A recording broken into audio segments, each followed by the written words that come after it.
Hi, dear colleague. Is it okay for you? Hello, the background noise is gone or not? Can you hear me clearly? Can you hear me clearly? Hello. Sound testing, sound testing. Yes, okay. Thank you very much.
Distinguished ladies and gentlemen, welcome back to this second joint special virtual session of the Subsidiary Body on Scientific, Technical and Technological Advice and the Subsidiary Body on Implementation.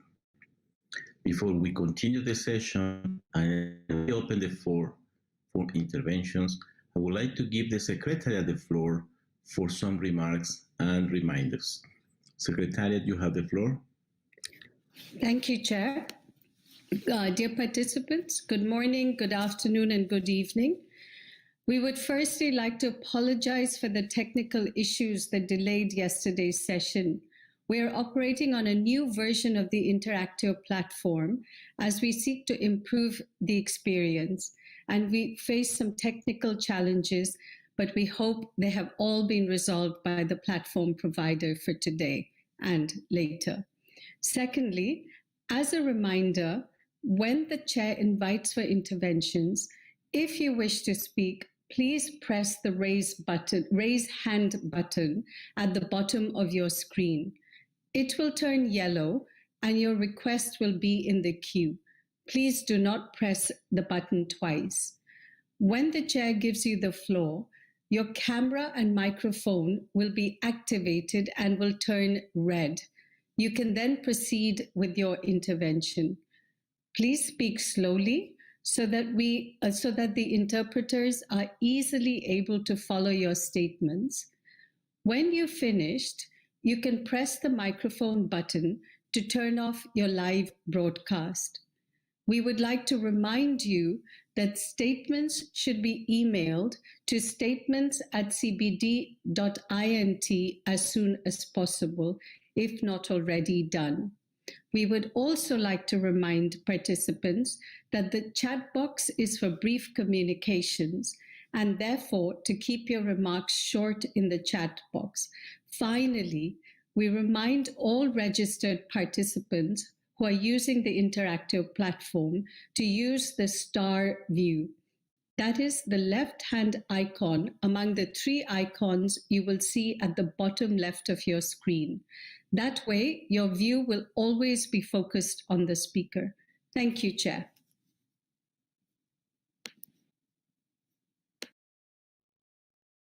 Thank you very much, Jyoti.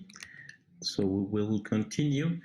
I would like now to continue where we were left off yesterday with the statements from parties. We did our best to record those who request the floor, but if we miss any, you will have the opportunity to request the floor once I reopen the queue. I kindly ask you not to raise your hand at the moment. Please rest assured that all parties will have the opportunity to speak and make efficient use of our time in order also to give space for observers. I have the following countries on my list: Peru, Finland, United Kingdom, Belgium, Sweden, Spain, Cameroon, Argentina, New Zealand, Uganda, Austria, Ecuador, Turkey, Japan, Chile, Sri Lanka, Colombia, Norway, and Australia. Please remember that the statements should not exceed 3 minutes, and I will now like to begin with Peru. Peru, please raise your hand so you will have the floor.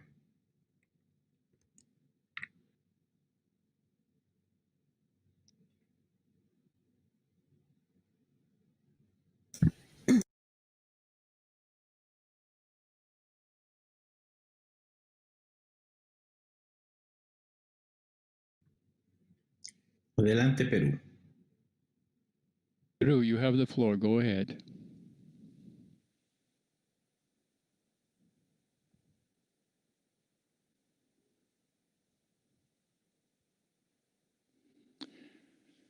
Good day, good afternoon, good evening. Can you hear me?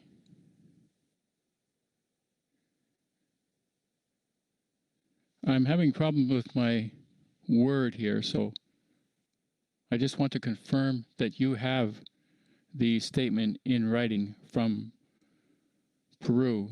I just can't open my Word document here, and so unfortunately I wouldn't be able to read it. Well, I wonder if someone else could read the declaration a little bit later, Peru. Yes, I would really appreciate that. I don't know what the problem is with my Word, but it's not working.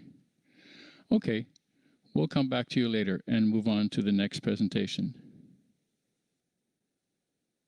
El siguiente en la lista es Finland. Next one on the list is Finland. Finland, you have the floor.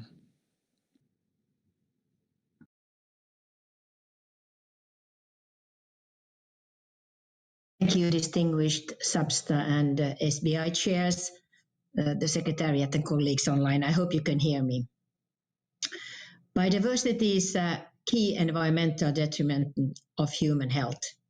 The conservation and sustainable use of biodiversity can benefit human health by maintaining ecosystem services and our options for the future. Biodiversity loss jeopardizes the achievement of many sustainable development goals, including those related to food security, climate change, and poverty eradication. The COVID-19 pandemic has highlighted the importance of the relationship between people and nature. Nature has provided people nature-based activities, especially for people living in densely populated urban areas. Research shows that nature enhances human health and well-being. While the relationship between biodiversity and infectious zoonotic diseases is complex, it's clear that the loss and degradation of biodiversity and natural habitats increases the risk of disease spillover from wildlife to people as well in the future. To avoid that, we need to take urgent measures. Accordingly, an inclusive, cross-sectoral, One Health approach is required. Among other things, this requires strengthening of environmental dimensions of the approach, for example, by integrating the work of UNEP with existing work of FAO, OEA, and WHO. Wildlife trade and land use need strengthening regulations, as we need to ensure that those regulations are effectively enforced on national level.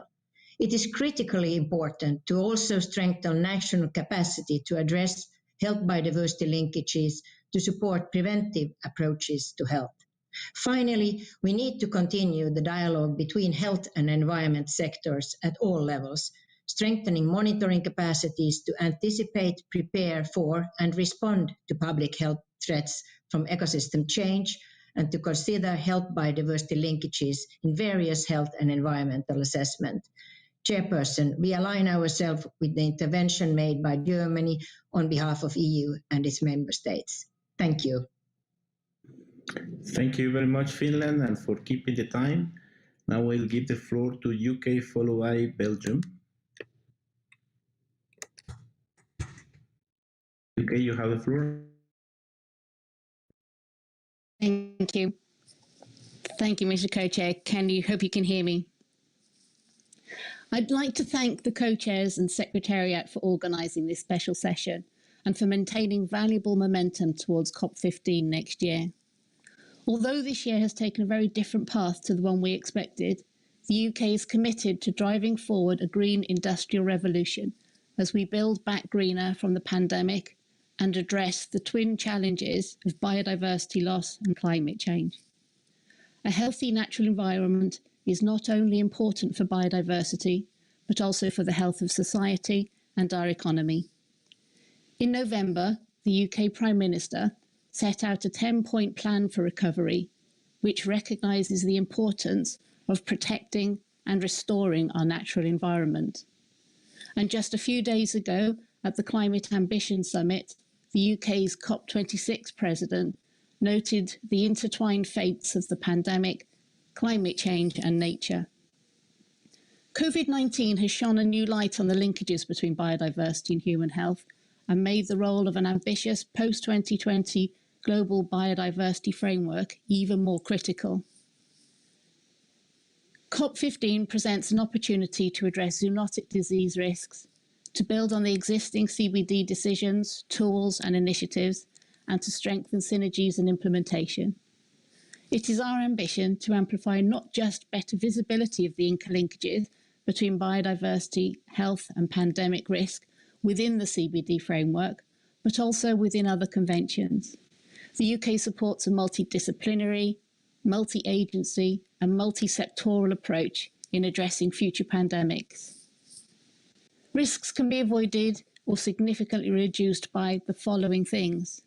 First, integrating biodiversity into strategies, policies and practices to effectively address biodiversity loss alongside other cross-cutting issues such as climate change. Incorporating zoonosis risks in policies towards land use change and use of wild species. Taking further steps to reduce risks from the illegal wildlife trade by improving practices to ensure the safe harvest, trade and processing of wild animal products, and adopting One Health approaches, which means working together at local, national, regional and global level to detect, prevent and respond to threats, including zoonotic diseases. It's essential that we place nature recovery at the heart of COVID-19 recovery, and the UK has committed to an ambitious plan to do just that.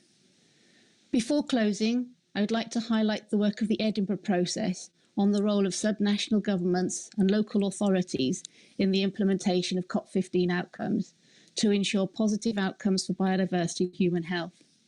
The UK has submitted the outcomes of the Edinburgh process to the Secretariat and looks forward to discussing them at SBI-03. Thank you, Mr. Chair. Thank you very much, UK. Let me know that Perú is ready. Perú ya está listo para regresar con su intervención. Doy la palabra a Perú. Adelante. Muy buenos días, señor presidente. Gracias, el Perú. Peru, please go ahead. Well, thank you very much. Peru appreciates the discussion note prepared by this holding of these virtual sessions on biodiversity, One Health, and the response to COVID-19. The COVID-19 pandemic has highlighted the importance of the relationship between people and nature. This means that the One Health initiative must take an inclusive and interdisciplinary approach in order to change the current paradigm and promote sustainable development in harmony with nature. Now, the relationship between biological diversity and infectious diseases is complex, but there is scientific evidence that loss and degradation of biological diversity undermines the natural balance and the food chain and increases the risk of disease transmission from wild species, to people. In this regard, we urge the parties to work cooperatively in the fight against illegal trafficking of wildlife within the framework of CITES, the Convention on International Trade in Endangered Species of Wild Fauna and Flora, and UNENDOC, United Nations Office on Drugs and Crime.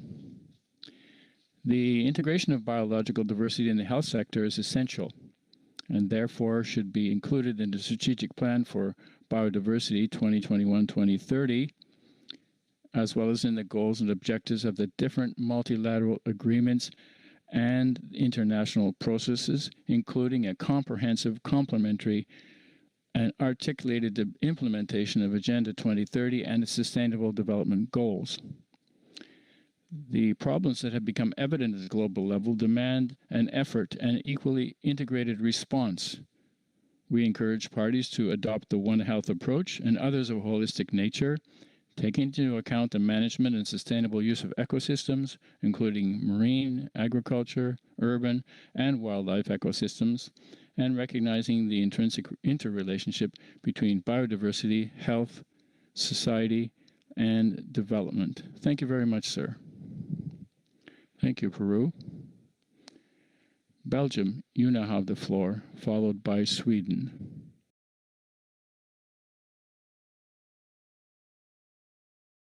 You hear me?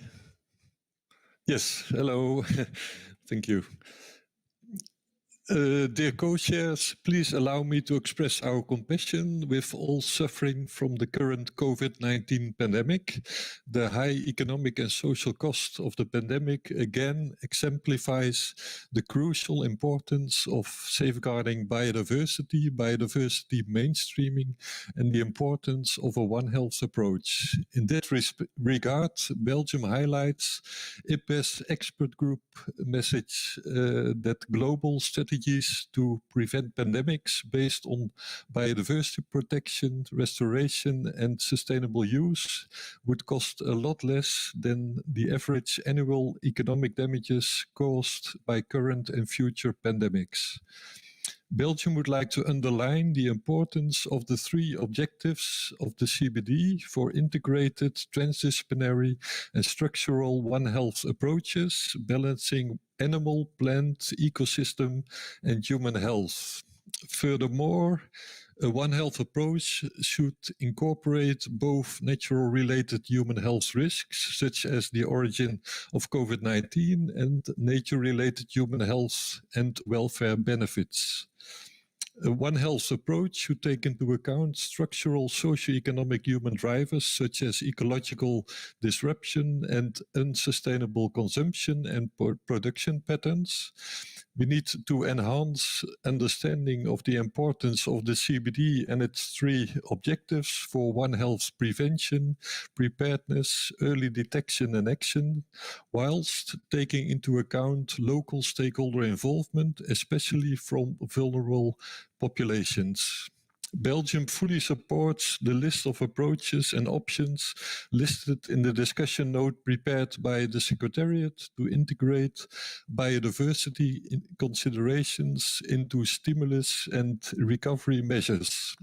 Indeed, we must ensure that economic recovery measures contribute to the conservation, restoration, and sustainable use of biological diversity and do not compromise biodiversity to build back better. Belgium believes it is important to reinforce the links between biodiversity and health in a One Health approach throughout the entire post-2020 global biodiversity framework in all relevant goals and targets, highlighting the crucial roles of conservation, restoration and sustainable management of all components of biodiversity for health. Furthermore, two specific actions can be mentioned. First, we supported an ambitious target tackling illegal harvesting, trade and use of wild species. And second, we want to highlight the need to address biosecurity issues related to pandemics risks, to improve biodiversity at all levels, biosecurity at all levels, and in relation to local and international trade. With this statement, Belgium reiterates previous CBD decisions in support of One Health and supports most conclusions of the recent IPBES pandemic workshop report. Thank you, co-chairs. Thank you. Thank you very much, Belgium. Now we'll give the floor to Sweden, followed by Spain and Cameroon for you to be ready. Sweden, you have the floor. Thank you. Do you hear me? Thank you.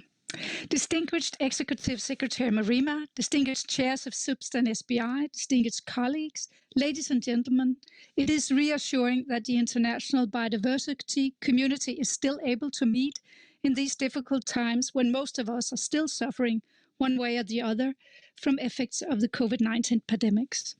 Our heartfelt sympathy goes to all who have lost friends or family members. Sweden is aligned with a statement made by Germany on behalf of the EU and its member states.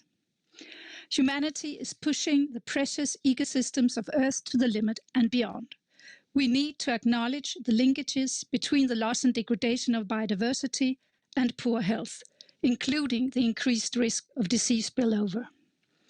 These are some reasons why the post-2020 Global Strategic Framework for Biodiversity must consider the health dimension, including in its goals and targets. The COVID-19 crisis has taught us that countries and leaders around the world can act quickly and decisively when faced with a common threat. This is something that we must build on with regards to the biodiversity crisis. The recovery should, both in the short and the long run, address the drivers of biodiversity loss. We must ensure a green recovery by investing in and unlocking the potential of nature. And today, the Swedish Parliament will decide on next year's state budget. It will increase green investments by almost €1 billion. These investments will mitigate climate change, restore wetlands, protect areas with high value for biodiversity, give people access to nature, preserve pollinators and other threatened species, and create new jobs. All of this will have important co-benefits for people's health. One Health continues to be a crucial concept integrating the health of people, animals, and ecosystems. We very much appreciate the developing cooperation between WHO, the FAO, the OIE, and the CBD in this regard. Sweden has a long-standing engagement in One Health, not least in the area of antimicrobial resistance. Finally, I'd like to draw the attention to Stockholm Plus 50, a high-level UN meeting that Sweden has offered to host in Stockholm in June 2022. It aims to redefine our relationship with nature and foster a green recovery through a transition towards sustainable consumption and production, as well as securing people's health, leaving no one behind. Thank you. Thank you very much, Sweden, and thank you for the invitation. Ahora doy la palabra a España, seguida de... Now I will give the floor to Spain, followed by Cameroon and Argentina.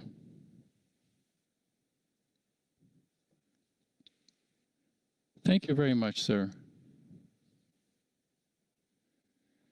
Executive Secretary, chairs of SBSTTA and SBI, dear delegates, colleagues. Spain would like to join other delegations, and in particular the EU and its member states, in thanking you for this virtual session and for the need to continue moving forward decisively and without delay in the preparation of the global framework on biodiversity. We'd also join the message of support and express our sincere condolences to the victims of COVID-19. This crisis reminds us, as the conclusions of the IPBES workshop on biodiversity and pandemics highlight, the close link between biodiversity and health. And so the response to the ecological and health crisis must necessarily include safeguarding and enhancing biodiversity in all recovery plans to overcome COVID-19 and its economic and social consequences. The new global biodiversity framework must echo this interrelationship and serve as a tool to integrate the One Health approach and ensure healthy ecosystems. And in this context, the future global biodiversity framework must incorporate ambitious objectives and actions. For example, protection and effective management of 30% of our marine and terrestrial areas, as well as to promote the ecological restoration of degraded ecosystems. Furthermore, we consider it to be essential to devote special attention to the regulation and strict control of wildlife trade, and to strengthen actions to combat illegal trafficking and the poaching of wild species. Risk analyses must be strengthened before allowing movements of wild species outside their natural range, and preventing the spread of invasive alien species. For example, we could use at the national level and also at the regional and global level positive lists of wild species that can be maintained as companions, but prohibiting the trade and possession of all others. Finally, we believe that the new global framework must also pay attention to green infrastructure and the improvement of urban biodiversity, which plays a fundamental role in the health and well-being of citizens. Spain is fully committed to these objectives and determined to continue working with all parties without delay to develop an ambitious future global framework on biodiversity in response to the biodiversity crisis and as a fundamental component of sustainable and healthy development. Thank you very much, sir. Thank you, Spain. Now I'm going to give the floor to Cameroon, followed by Argentina and New Zealand. Cameroon, you have the floor.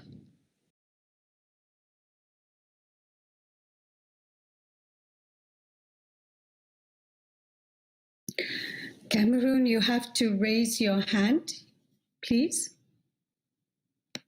Okay, thank you. Do you hear me?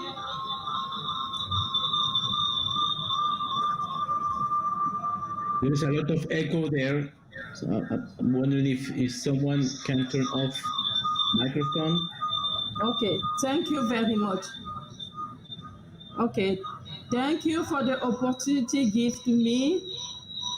We want to thank the Secretariat for this initiative, and Cameroon support the statement made by South Africa yesterday on behalf of Africa.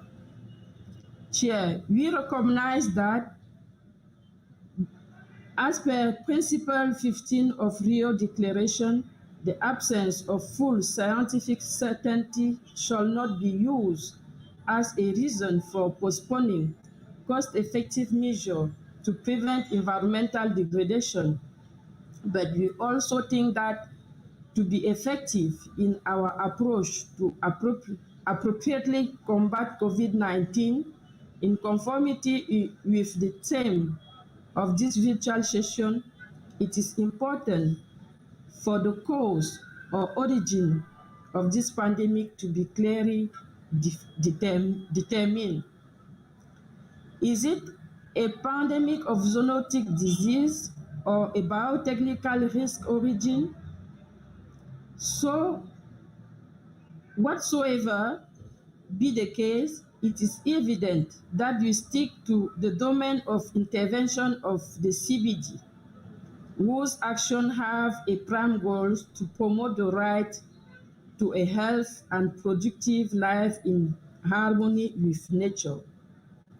Ladies and gentlemen, while acknowledging the fact that the One Health approach should be based on scientific evidence and draw listen and conclusion for the scientific work conducted by the eminent experts from all over the world, Cameroon thinks that the COVID-19 crisis permits us to reveal the importance of our nature, particularly plant, and most African countries and Cameroon embark on trailblazes on medicinal plants, which are pending the necessary clinical trials.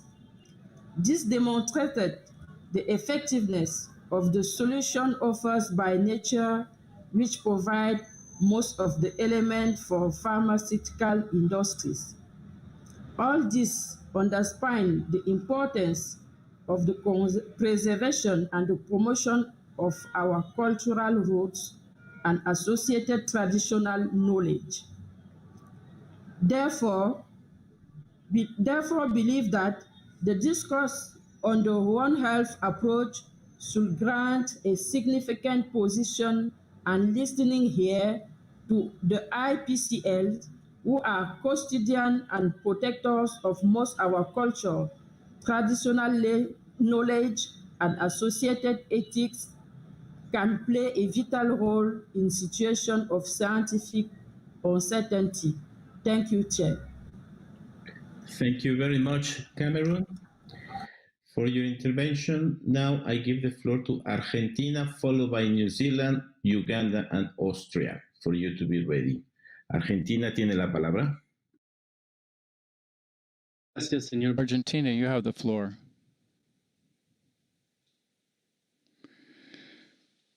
This pandemic has brought to the fore the links between biodiversity and health, a link that Argentina recognizes in its national constitution, where it enshrines the right to a healthy environment. So these links require a holistic and multi-sectoral approach, as proposed by the One Health. And this implies recognizing the connection between biodiversity loss and the emergence and re-emergence of diseases. It also requires that their emergence, or taking into account rather, that their emergence is complicated by their factors such as animal husbandry, situations of poverty, and social vulnerability. The same is true for the analysis of pandemic risk. The uneven response that each of our countries gave to COVID-19 demonstrates that the emergence of pandemics can be linked to the loss or unsustainable use of biodiversity, but also relate to culture, traditions, and the different state abilities to prevent, control, and treat new infections. Distinguished delegates, zoonotic diseases are an appropriate prism to reflect on the historical impact that humanity has had on biodiversity. This is not our first pandemic. Since the very beginning of the colonization process, and more rapidly since the Industrial Revolution, the world has witnessed the spread and devastation of new diseases. These hidden consequences of the process of economic growth in the countries that developed first are all factors that we have to eliminate in future, and this includes harmful socioeconomic practices that continue to this day. And to solve this, there's no need to reinvent the wheel. All we have to do is to commit to multilateral solutions in a spirit of international cooperation and according to the principle of common but differentiated responsibilities. And in this sense, the post-2020 framework is our opportunity to reduce the role of biodiversity loss when it comes to the emergence of new diseases. Our contribution to the One Health approach must take into account all the other environmental agreements and conventions out there, as well as the WHO and the OIE, and promote measures to strengthen epidemiological surveillance, early warning, and risk analysis. And this must be expressed in ambitious and practical goals, which then guarantee the right to sustainable development and include a commitment by developed countries to provide the means for implementation. In conclusion, the implementation of the three objectives of the CBD is and will be our to reducing the risk of any future pandemics. Thank you very much, sir. I thank you, Argentina, for that presentation. And now I'm going to give the floor to New Zealand. New Zealand, you have the floor. Hello, can you hear me? Okay, excellent, thank you. Thank you, Chair. New Zealand commends the work of the Convention and the Secretariat for its leadership on One Health and in the role it has undertaken in recent years to better understand the role of the ecosystem in the One Health approach.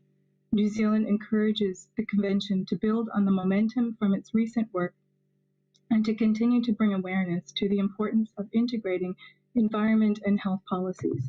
The partnerships that the Secretariat has forged in its work have set a good example of how members may approach these issues. The Convention can further contribute by providing members with guidance on how to identify these partnerships within their region and how to establish linkages that will target issues on specific concern and relevance to members. The analysis papers that have been published on economic recovery have provided valuable insights into the challenge for countries that need to balance recovery while ensuring environmental integrity is maintained. New Zealand has implemented a green recovery policy in our economic recovery, and we encourage others to look for green recovery solutions as well as we move forward from the devastating effects of this pandemic. As these effects will take time for us all to recover from, we suggest the Convention provide ongoing guidance and share best practice and innovative examples of how countries incorporate environmentally sustainable solutions into its recovery efforts. We recommend that we share and learn from each other through the work of the Secretariat as we emerge from the pandemic and look to build back better.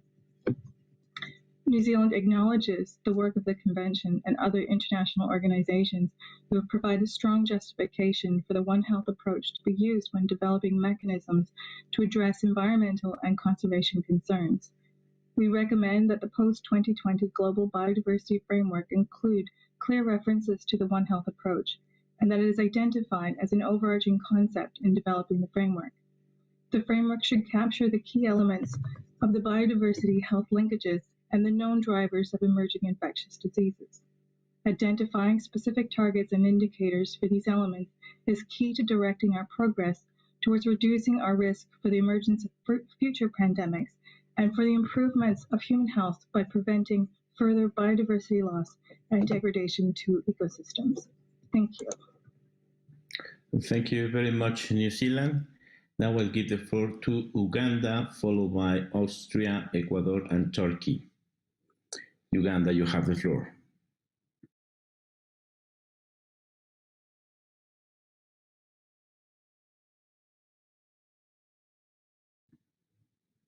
Uganda, please raise your hand.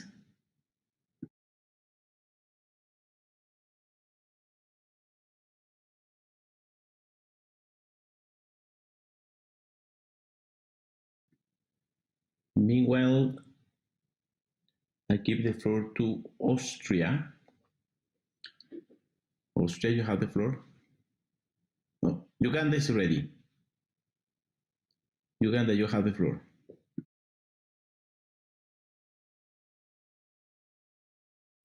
Thank you.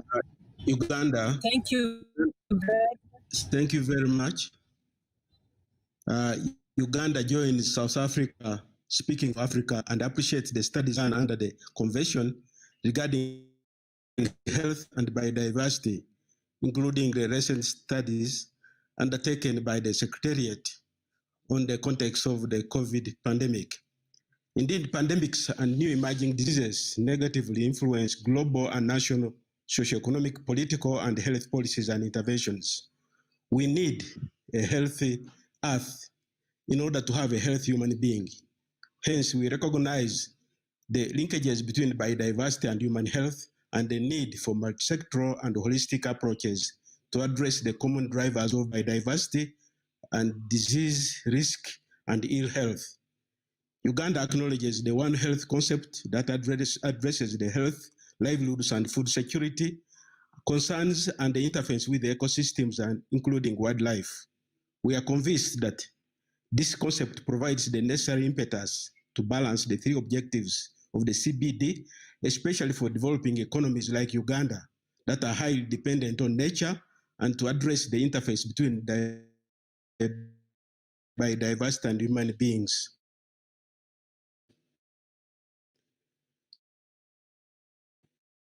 The responses to the questions relate, therefore, to the following.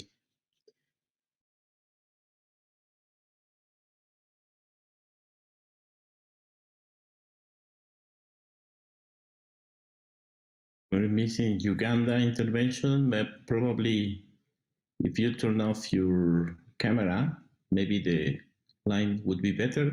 Of the camera. Uganda? Go ahead, Uganda. So the program of work on biodiversity and human health should be enhanced in order to tackle the main drivers of disease and to respond to trends in a timely manner. Restoration of biodiversity ecosystems continues to limit the emergence and spread of infectious diseases by boosting the ability of ecosystems to provide products and services such as medicines, food, and nutrition security to support health and communities. Legal trade in wildlife species should be safe to ensure sustainability of biodiversity and to stop the spread of infectious diseases. Effective evaluation of biodiversity and value addition should be undertaken by parties to enable biodiversity to play its meaningful role in socioeconomic development, for instance, from the use of traditional medicines and pharmaceutical products. We should take meaningful measures to enhance conservation and sustainable use of target species that contribute to human health and well-being. COVID-19 pandemic has shown that the tourist revenue is not sustainable. Accordingly, conservation requires deliberate financing aside from reliance to tourist revenue. Hence, the adequate financial resources for biodiversity need to be put to be part of the post-2020 global biodiversity framework. Recovery plans for the biodiversity sector need to be prioritized in the economic stimulus packages of countries and need to be incorporated into monitoring plans, including aspects that relate to livelihood enhancement, to strengthening laws and policies, to the mobilization of resources nationally and internationally, and managing land use effectively. Thank you. Please conclude, Uganda. Thank you very much for giving the time. Now I give the floor to Austria, followed by Ecuador, Turkey, Japan, and Chile. Austria, you have the floor. Thank you very much. I hope you can hear me.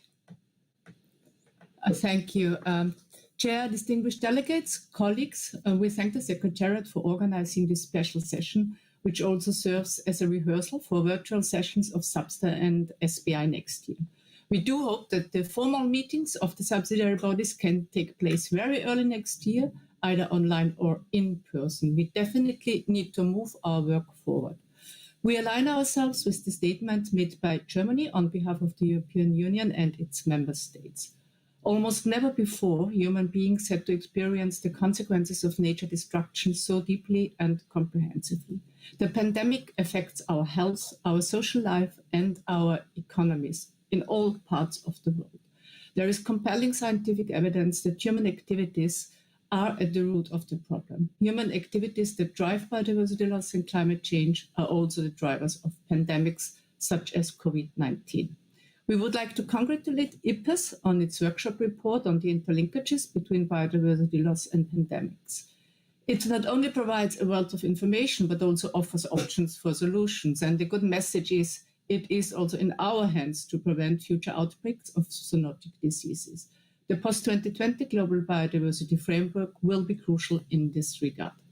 We think that the mainstreaming agenda of the CBD provides an important vehicle also to avoid future pandemics. Full and effective integration of biodiversity protection into all sectors and policies will be crucial. The post-2020 framework needs to make the interlinkages visible, for example, also by demonstrating how the various targets and activities contribute to a transformative change and thus contributes to prevent future pandemics. We also believe that communication strategies related to the post-2020 framework need to address prominently the interlinkages between biodiversity protection, human health, and pandemics. We welcome continued close cooperation between the CBD and the WHO and other relevant organizations, also to help to institutionalize the One Health approach at national levels. In Austria, a national forum on biodiversity and health has been set up, which brings together experts from both sides. The forum is tasked with activities to raise awareness on the interlinkages, and to this end has also developed a national action plan on biodiversity and health. Furthermore, the Austrian national health goals contain specific goals on securing natural resources for future generations, importance of healthy nature for healthy people. Finally, Chair, it is my great pleasure to take this opportunity also to share with you the information that the Austrian government has decided to support the work of the CBD on biodiversity and health with a voluntary contribution of 12,000 euros. Thank you very much. Thank you, Austria, and thank you for this generous offer to continue CBD works, and in particular for this topic. Now I give the floor to Ecuador, followed by Turkey, Japan, Chile, Sri Lanka, and Colombia. Ecuador, tiene la palabra. Gracias, señor presidente. Ecuador agradece los... We're very pleased to see the efforts of the Secretariat to put forward this meeting, including the discussion notes. The Republic of Ecuador, in compliance with international conventions and treaties, has followed up on decisions 13.6 and 14.4 on biodiversity and human health adopted at the last COP. We highlight the importance of the One Health approach to address the cross-cutting issues of biological diversity and human health, which recognizes the importance of ecosystem-based approaches to achieve multiple benefits for health and human well-being. We are pleased to report that Ecuador's current legal and political framework includes an environmental code, which raises the legal status of environmental issues above other legal bodies, and at the same time takes into account comprehensive approaches that guide regulations to ensure harmonious coexistence with nature. And one of these approaches has been the conceptual expansion of biosafety issues, with the aim of becoming a tool for analysis and action on some drivers that may affect animal or plant health, human health, and even biodiversity welfare, and all this through a national coordination system for timely and informed decision-making. Now, taking into account the suggestions made by the CBD Secretariat regarding the key issues before us, Ecuador would like to make the following points. We would suggest that one way for CBD to contribute to the One Health approach would be through the decision documents that will be developed with a view to COP15, combining scientific and political actions in tandem with the World Health Organization, with CITES, and the World Organization for Animal Health. We urge parties to seek coordinated implementation with national agencies that are responsible for animal health and welfare policy by linking other environmental instruments in their national processes. In the case of the search to ensure that responses to COVID-19 contribute to the conservation and sustainable use of biodiversity, it's our view that it's necessary to promote the CBD Convention in the various different areas and spaces of international discussion, especially in those linked to animal health and sanitation, in order to raise awareness about the current situation and to urge transformative changes that reduce the risks to human life on the planet.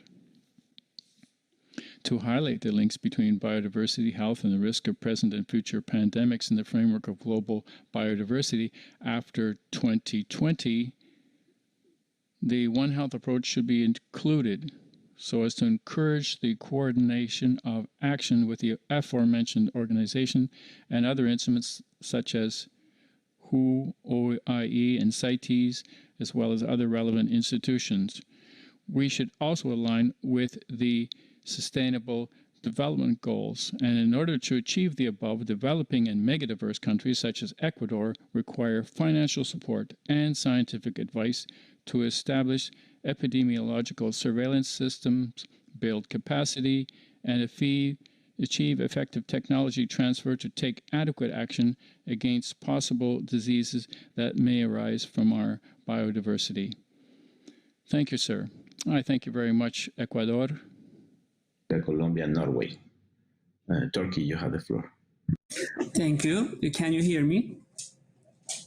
Okay. Thank you, Mr. Chair.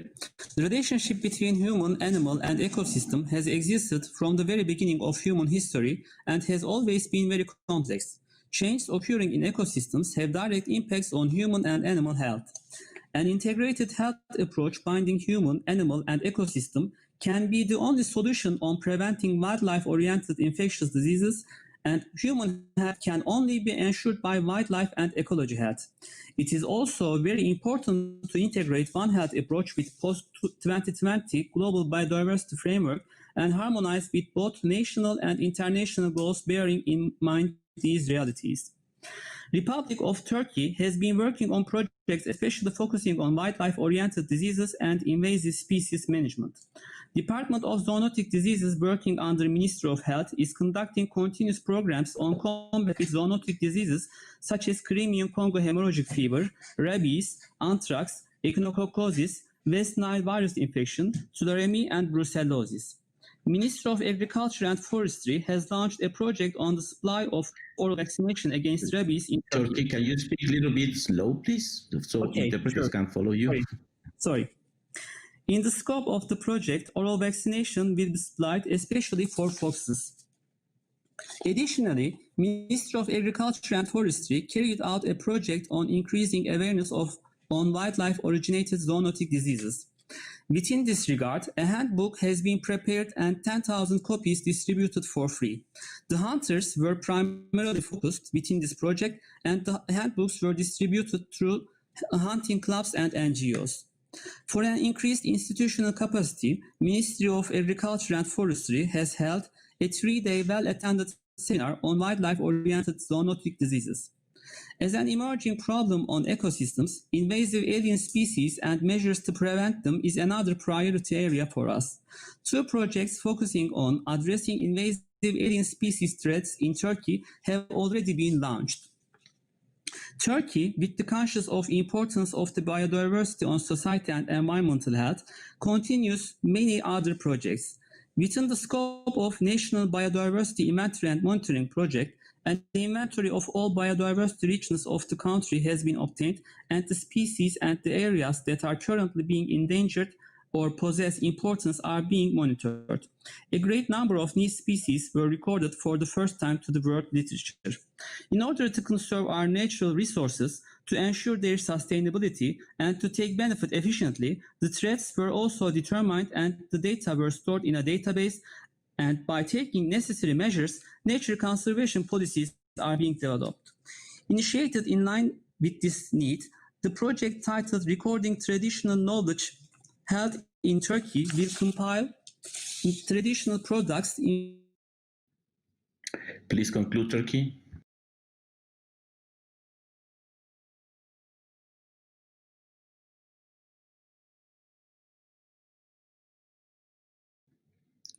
Seems connection with Turkey was close. Approach, and we are ready and eager to work in cooperation.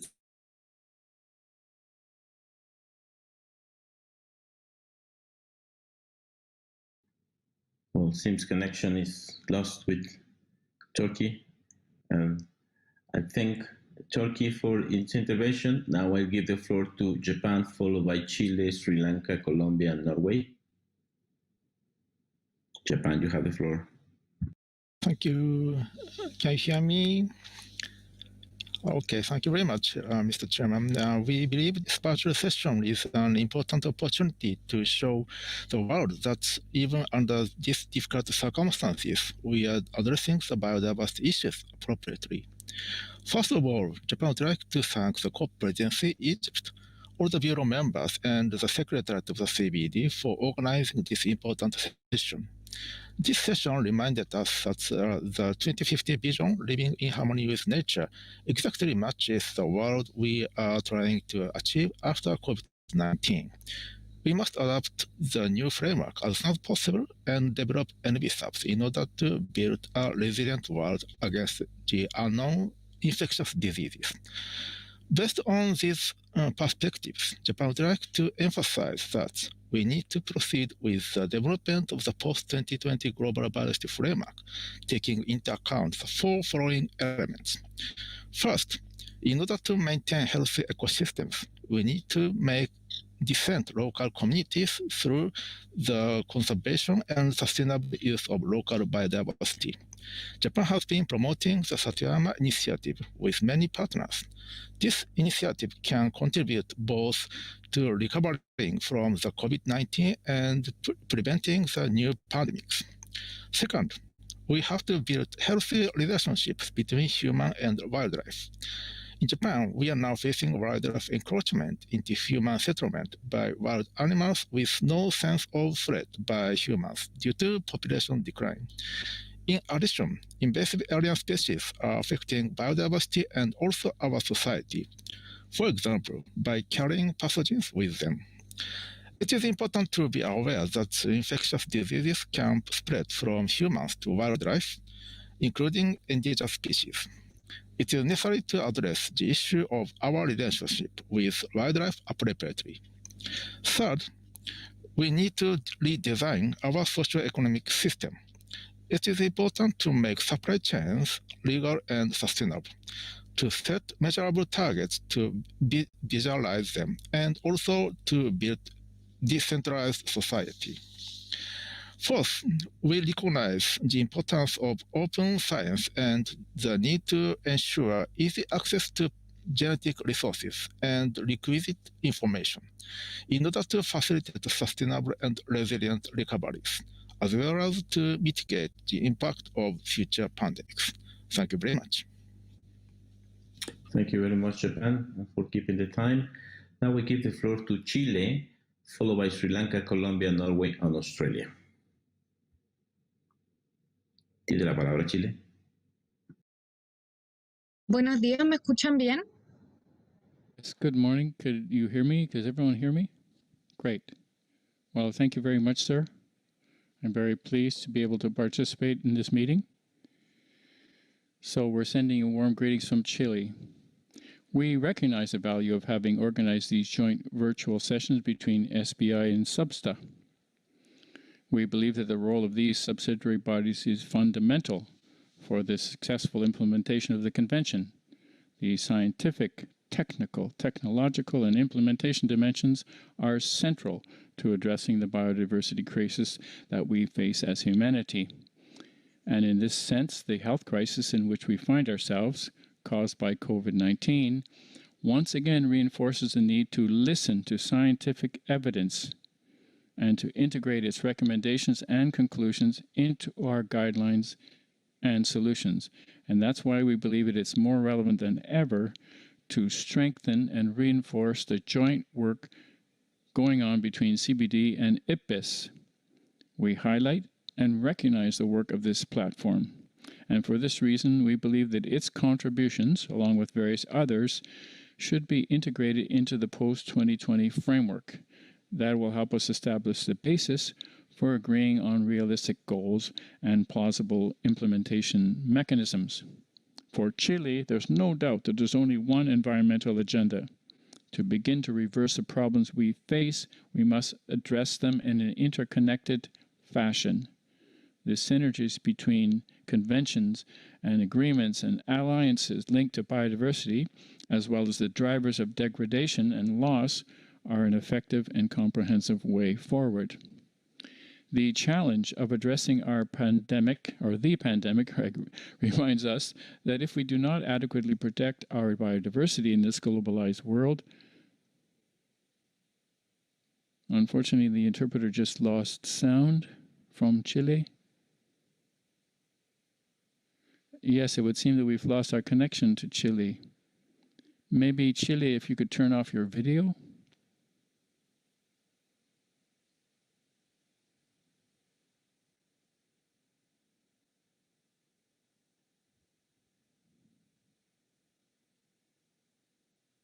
Chile, do you hear me?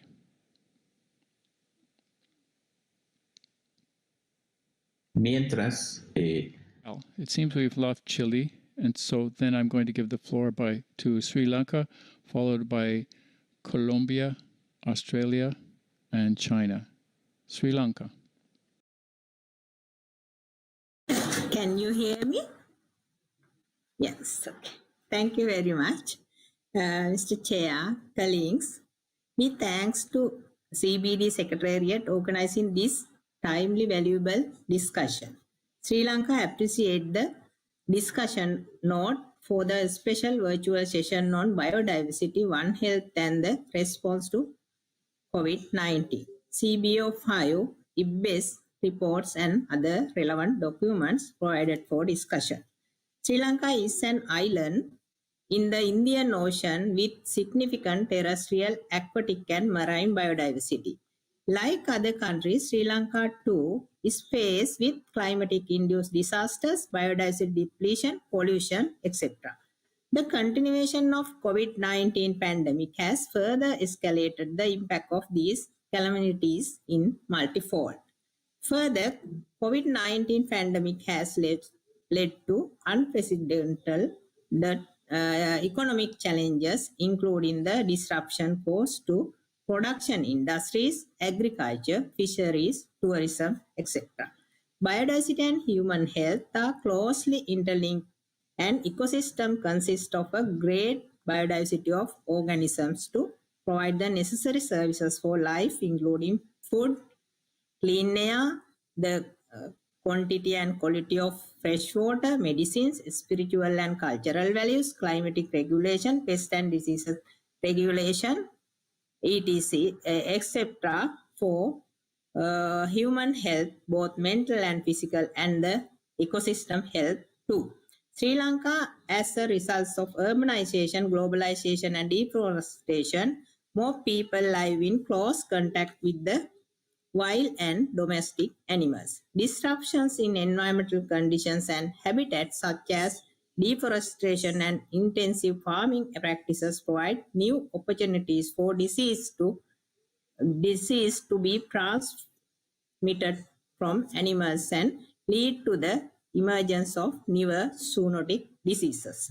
Environmental pollution is another factor which promotes zoonotic diseases. Pollution of land and water resources has created new threats to the health of both animals. Therefore, Sri Lanka has taken several actions to implement One Health approach with all relevant stakeholders in controlling zoonotic diseases. As a country, we have been utilizing the indigenous medicinal knowledge to overcome health issues. It is recognized to uplift the indigenous medicinal knowledge with more scientific and modern approach to benefit for the people and the animals.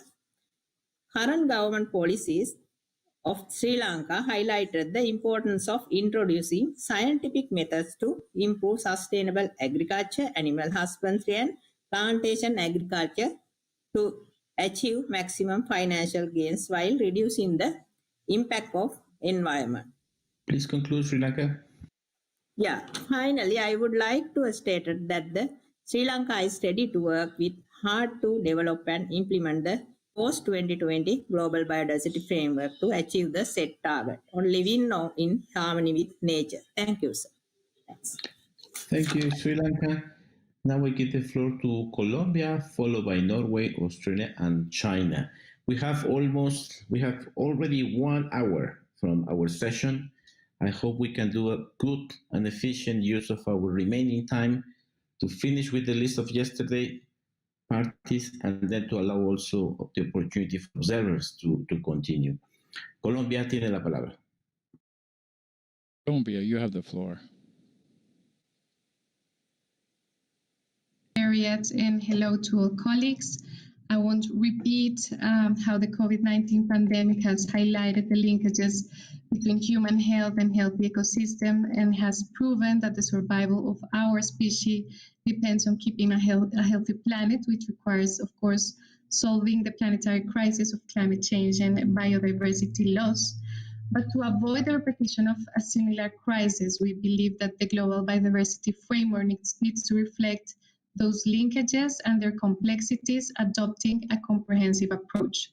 The framework will also need to include the necessary measures to ensure a green or sustainable recovery from COVID-19, avoiding new pressures on biodiversity loss due to the reactivation of productive sectors.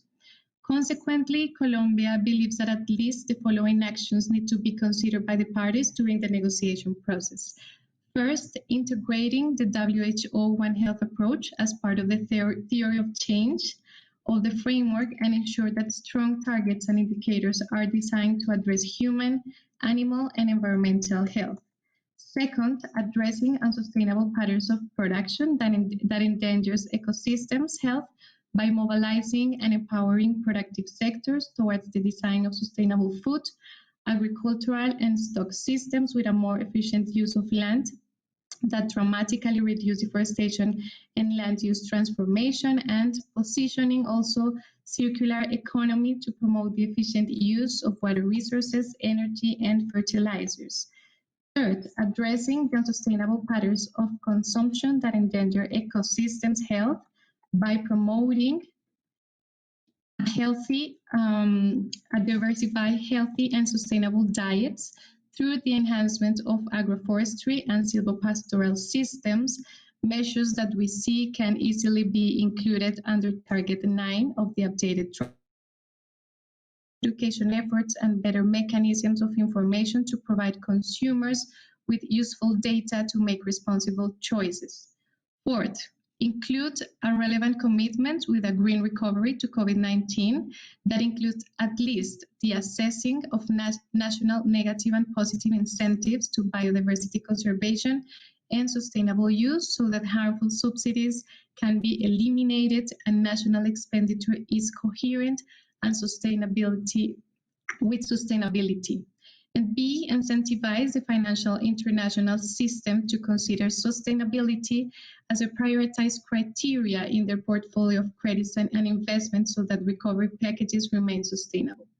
Fifth, invest in the protection of nature as the best strategy to avoid the repetition of similar crises, allowing nature to restore and people to receive their benefits by A, protecting at least 30% of terrestrial and marine areas of the planet by 2030, under Target 2 of the updated draft as promoted by the Ambition Coalition for Nature and People, and B, designing, financing, and implementing nature-based solutions as cost-effective tools to address biodiversity and climate change challenges while creating jobs, green jobs for the recovery process.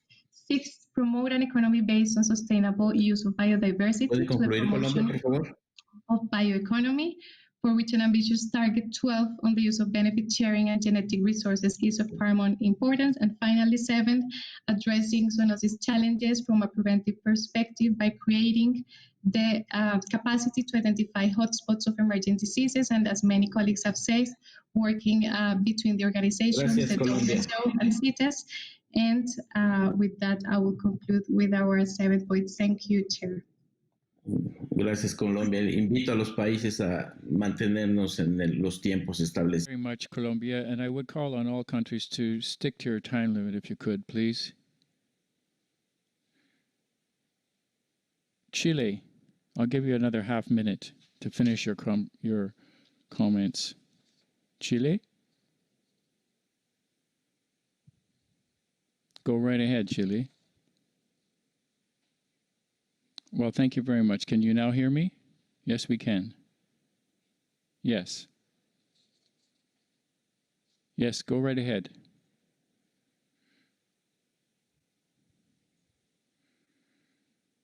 So the challenge of the pandemic reminds us that the consequences are multiple and direct on humans and all other species and ecosystems.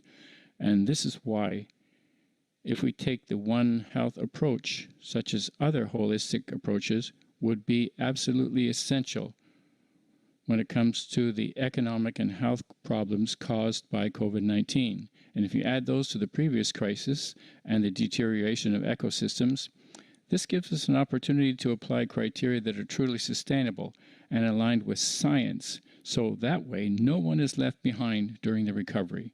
And so within this framework, we would like to highlight the efforts being promoted to increase land and sea protected areas by 30%, or to 30%, I beg your pardon, by 2030, such as the Blue Leaders Campaign and the High Ambition Coalition for Nature and People, which give us the opportunity to translate our highest ambitions into concrete actions. Thank you very much. Give the floor to Norway, followed by Australia and China.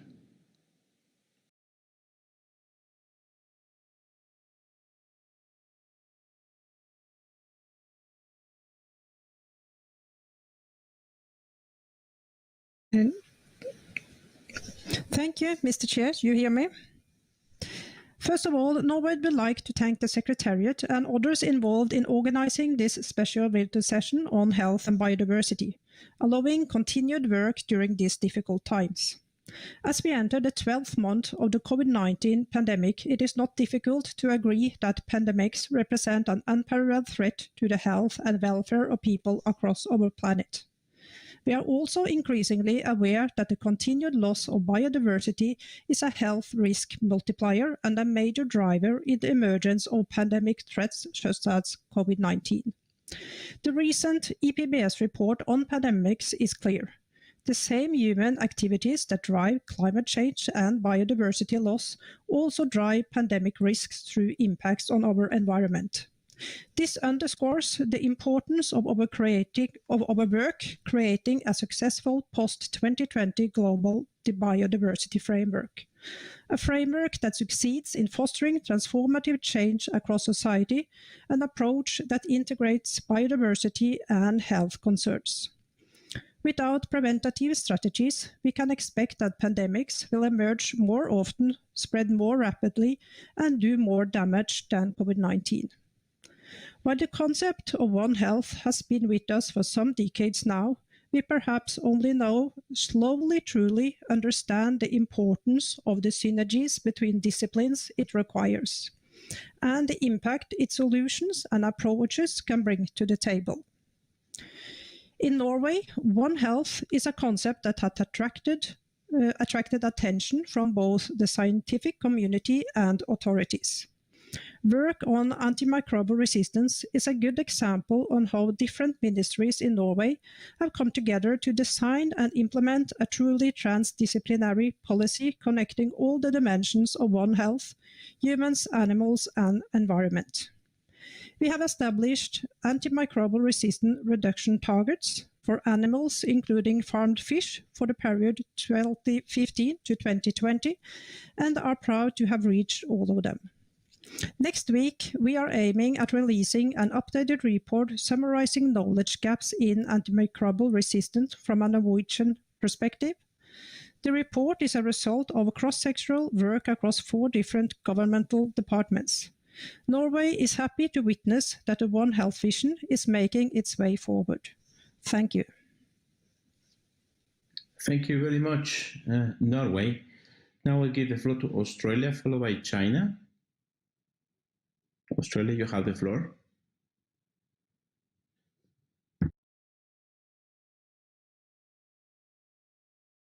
Thank you, Chair. At the crux of the 3 guiding discussion points, Australia sees the principles of education and mainstreaming.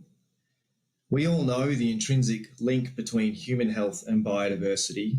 We all know that to better prevent and control infectious diseases, systems for human, animal, and environment health need to be more closely aligned. We all know that this is a cross-sectoral issue that cannot be addressed by a single organisation or international body. And we also know the new global biodiversity framework will establish global targets to address shared drivers of biodiversity decline and pandemics, such as land use change and unsustainable use of wildlife.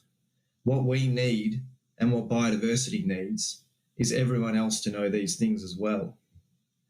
Few themes will have the leverage to effectively solidify the importance of biodiversity to the mainstream than successfully educating them on how biodiversity loss affects human health and well-being.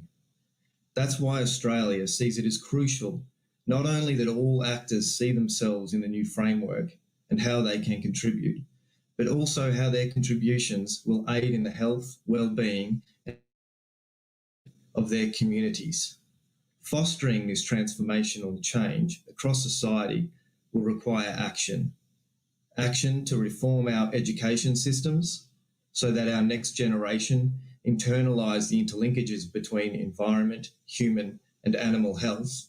Action to galvanise global frameworks and institutions towards an integrated One Health approach.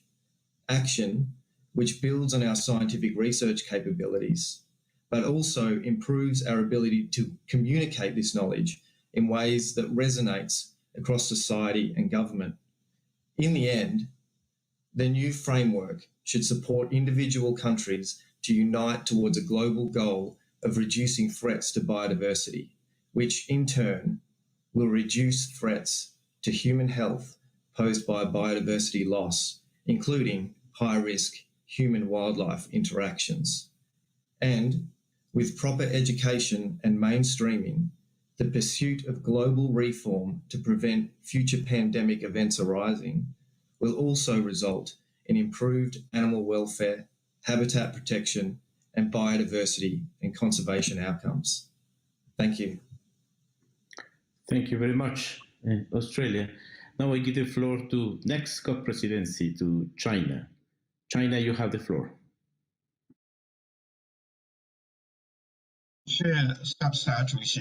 Thank you, Mr. Chair. I would like to thank the Secretariat of CBD and the co-chairs for providing today's platform to all parties to discuss biodiversity and human health issues. The COVID-19 pandemic reminds us that no country can be immune to the global crisis. And countries across the world have made joint efforts to combat the pandemic, embodying the concept of the community of shared destiny for all mankind.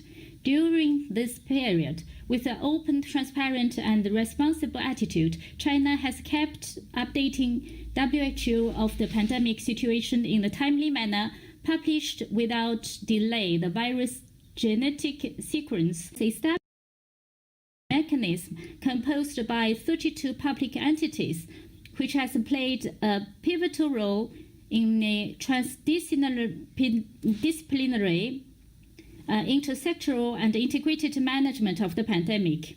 This is a concrete illustration of One Health concept in China. The pandemic is one of the biggest challenges facing today's world. As an international treaty on global biodiversity governance, CBD should play its due important role within its competence. In addition, the development of the post-2020 biodiversity framework should be science-based and focus on biodiversity, conservation, and zoonotic diseases risk reduction. And China supports the convention, serving as a cooperation mechanism to maintain close cooperation with WHO and other relevant United Nations agencies, so that all agencies can perform their respective duties and ensure good synergy among them. Thank you very much.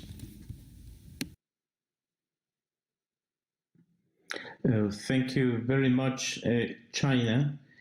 That was the end of my list from yesterday. If any other party would like to take the floor, please now raise your hand. I hope we can manage that in the remaining time, in 45 minutes, we can cover parties and also observers. So I'll give the floor to parties to finish this block. And I have Saudi Arabia, you have the floor, followed by France, Iran, and Costa Rica. Saudi Arabia, you have the floor.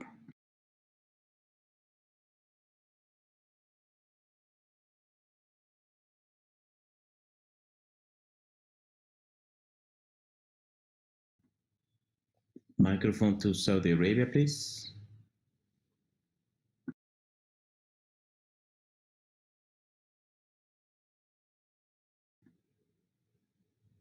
Meanwhile, I'll give the floor to Iran, followed by Costa Rica. Iran, you have the floor.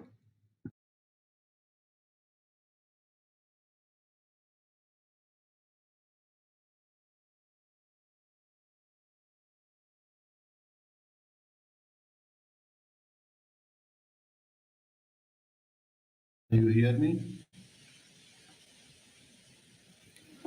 Thank you, Mr. Co-Chair. I also would like to join with the previous speakers.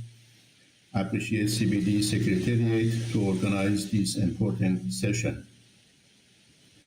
Mr. Co-Chair, we will believe that biodiversity is very high important element for human welfare, food security, and healthy life at present and in future too. Islamic Republic of Iran believe that conservation and sustainable use of biodiversity can help and guarantee the present and future life. We are working hard in Iran to save all biodiversity through networking by inviting scientific institutions, policymakers, organizations, private sector, as well as the NGOs. Concerning COVID-19's pandemic, there is a great attention by scientific committee from the health ministry as well as the joint work with veterinary department for public awareness on zoonotic disease by organizing several workshop, webinar, as well as many social media. Iran believes that by networking, sharing, and facility continue to support approved project jointly conducted in Iran despite financial sanctions imposed against our country. In conclusion, Mr. Chair, we believe that global diversity can be conserved if we jointly work at national, regional, and international level. COVID-19 pandemic is not the last crisis or disease, therefore benefit sharing, capacity building, networking, and public awareness are key elements to control cross-section crisis. Thank you, Mr. Chair. Thank you very much, Iran. I see Saudi Arabia is back.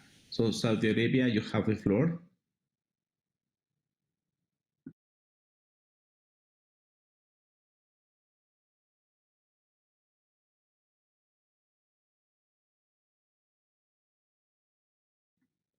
We cannot hear you, Saudi Arabia.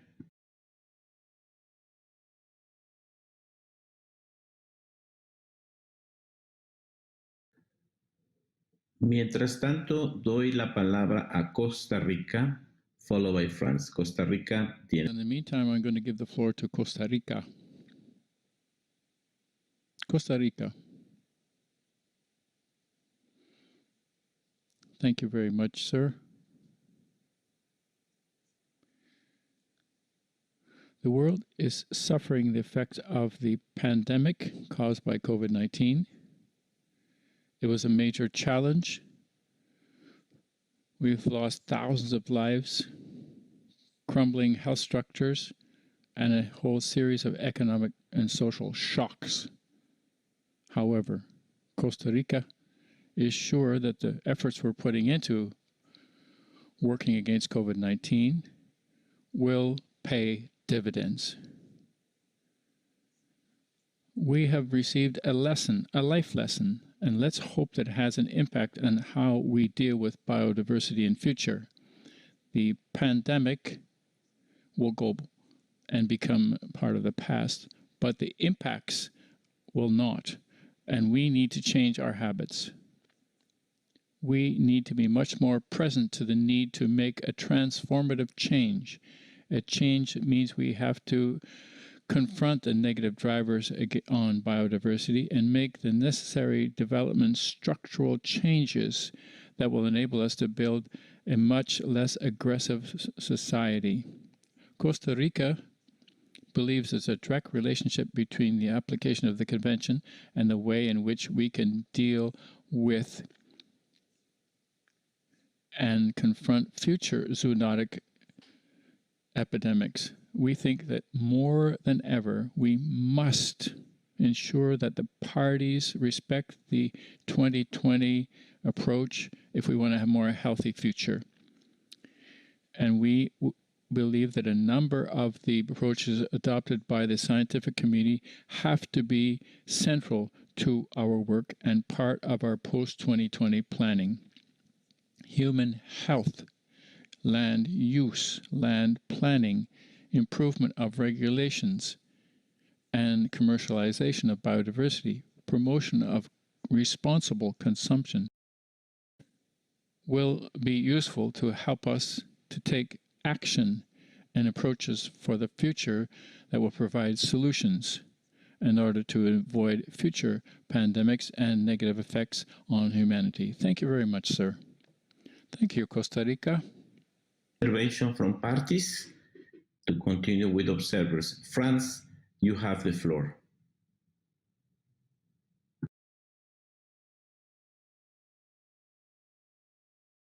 Bonjour, est-ce que vous pouvez m'entendre? You hear me? Yes, perfect. Thank you, Mr. Chair. The latest EPBES report about the links between pandemics and biodiversity reminds us just how vulnerable our societies are becoming to biodiversity collapse. Close collaboration between scientists and policymakers is vital to the ability to react effectively, and this is what France has done from the moment the crisis hit. The update of the Global Biodiversity Framework is our opportunity to champion ambitious commitments to putting biodiversity on the path of regeneration, drastically reducing the major anthropogenic stressors affecting biodiversity and enhancing the synergies between biodiversity conservation and other issues, particularly via implementation of nature-based solutions, all the while making sure they are beneficial to biodiversity. The framework will have to be implemented through well-defined pathways with appropriate indicators and a robust transparency and responsibility framework to be put in place by the parties, as well as through sufficient resource allocations. France, along with Costa Rica, and I welcome them, and several partners, supports the adoption of a 2030 target to protect 30% of land and 30% of seas, which takes into account the interests of Indigenous peoples and local communities via the High Ambition Coalition for Nature and People. This objective addresses the call of the scientific community to enhance biodiversity protection in order to limit contact between humans and wildlife, which are a significant factor in the emergence of zoonoses. International regulation and control of the trade in wild species must become a priority if we intend to contain the risk of zoonoses. This goes hand in hand with an ambitious policy of combating land conversion and degradation, deforestation, and imported deforestation, to which France. Finally, it seems vital to us that the linkages between the CBD and other players in the prevention of pandemics be further enhanced under the One Health approach. Science has a key role to play in making a case for the necessary transformations. In this respect, France proposes the creation of a One Health high-level expert council involving experts on the issues around biodiversity. Thank you very much. Thank you very much to France. With this, we finish with interventions from parties. Thank you for your cooperation. Now I hand the floor to my colleague, Ms. Charlotta Sorkis, SBI Chair. Charlotta, now you have the floor. Thank you very much. Thank you very much, Ezekiel. And good morning, good day, and good evening to all. I would now like to start to open the floor for interventions by representatives of a major stakeholder groups. And after that, time permitting, I will open the floor for EGOs and NGOs. And please note that each statement should not exceed 3 minutes, and you have a clock time. So I will start with a representative of indigenous peoples and local communities, followed by youth. So if Miss Juliana Uppön, if you can raise your hand. You have the floor.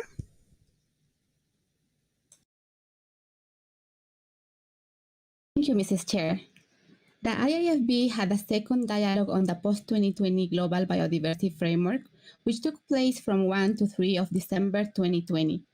In preparation for the second dialogue, the IIFB organized more than 20 regional webinars to discuss on the zero draft on the GBF.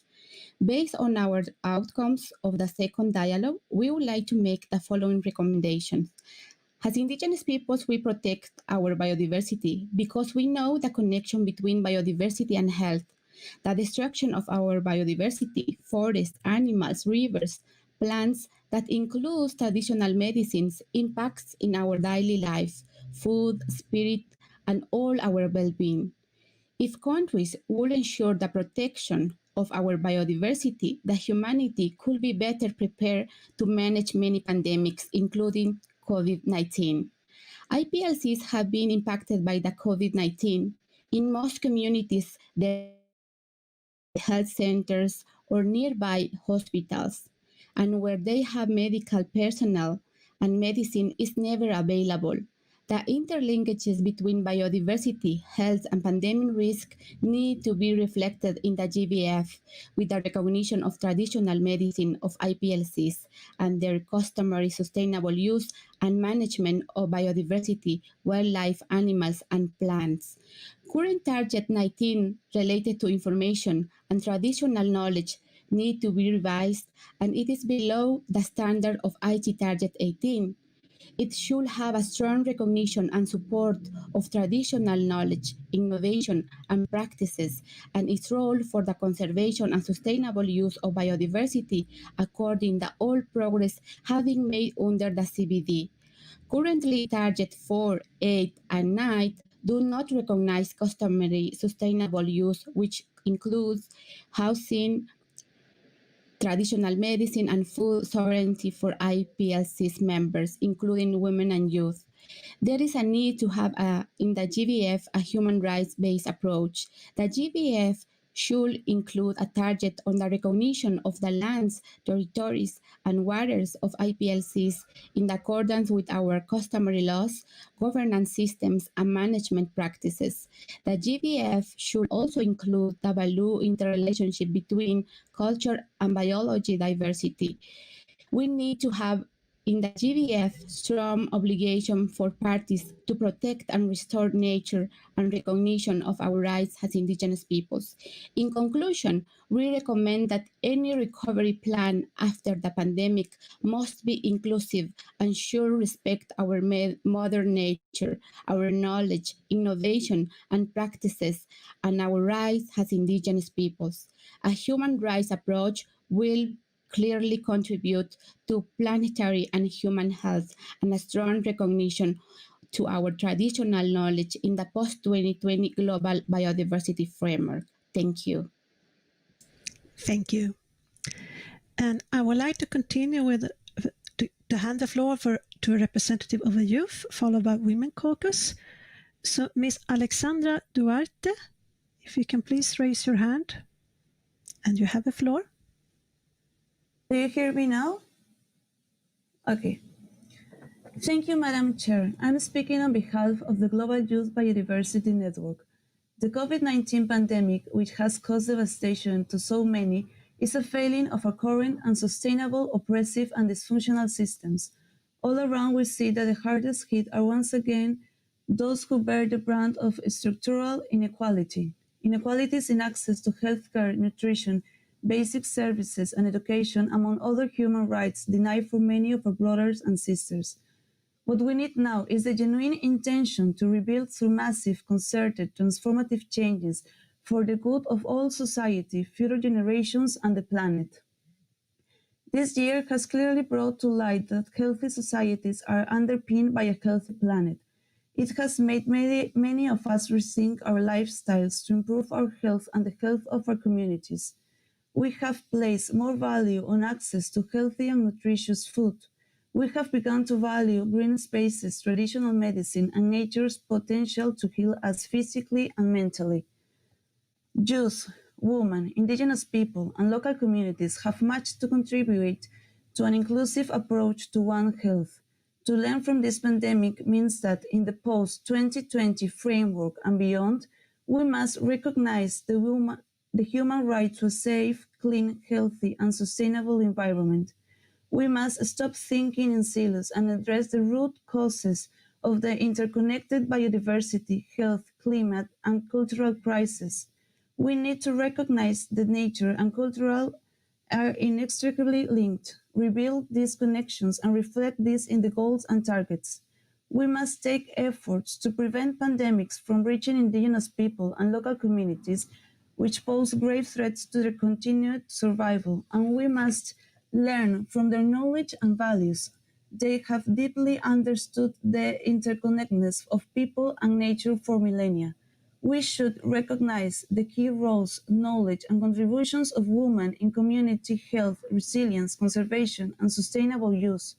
We must address rapid and unplanned land use change, agricultural intensification, and sustainable wildlife trade, and other activities that put human health at risk.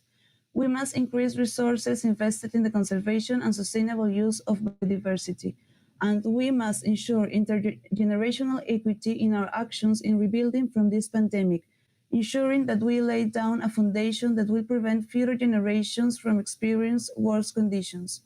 Finally, we must take urgent transformative actions that go beyond building back better. We need to rethink before rebuilding towards a future with more resilient, fair, and sustainable societies living in harmony within nature and among ourselves. Thank you, Madam Chair. Thank you very much, and thank you for keeping the time. I would now like to hand the floor to a representative of a Women Caucus. Ms. Carmen Capriles, if you raise your hand. And you have the floor. Yes. You have the floor. Thank you, Madam Chair. My name is Carmen Capriles, and I am from Bolivia, one of the hotspots of biodiversity, and I'm delivering this statement on behalf of the Women Caucus for the CDB. Ensuring social justice and gender equality is one of the essential principles for a biodiversity-inclusive approach. This is shaping One Health, and we couldn't agree more. Gender differences, such as biological, social, economic, pose a unique health risk for women and men during their life cycle. These diverse roles create different exposures mechanisms to domestic animals, wildlife, and environment. Gender inequalities interact with other inequalities such as ethnicity, socioeconomic class, and age. Therefore, gender differences need to be addressed to better understand the risk, to help develop effective control, and need to address to better understand the risk, to help develop effective control and response strategies to achieve a better impact. Gender plays a significant role in shaping infectious disease response.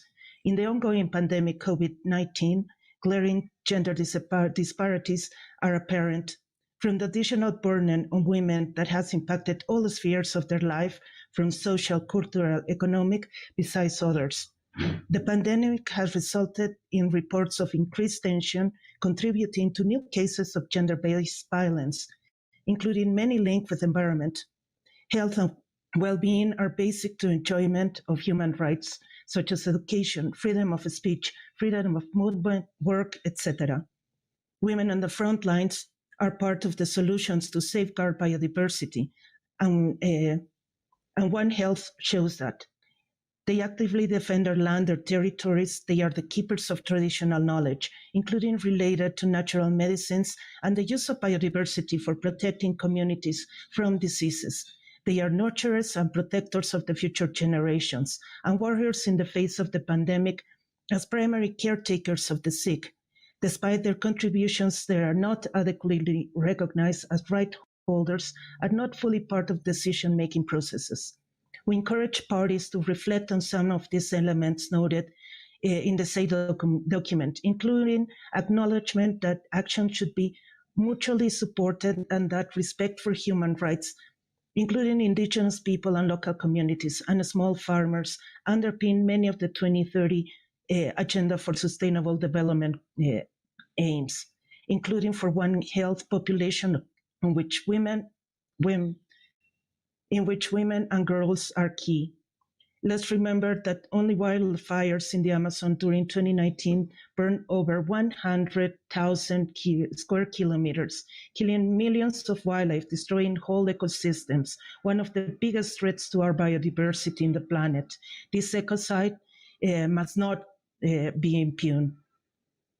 We cannot recover and rebuild back if we do not bend the curve of inequality and injustice, and at the same time address our relationship with nature, including biodiversity.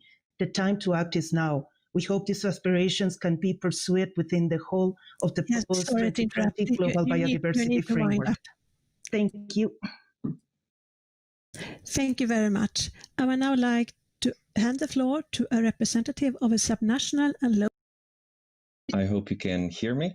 Honorable co-chairs, distinguished delegates, ladies and gentlemen, I'm taking the floor on ECLAY, the Advisory Committee of Subnational Governments, coordinated by Regions 4 and the government diseases from unsustainable interactions between human and natural systems.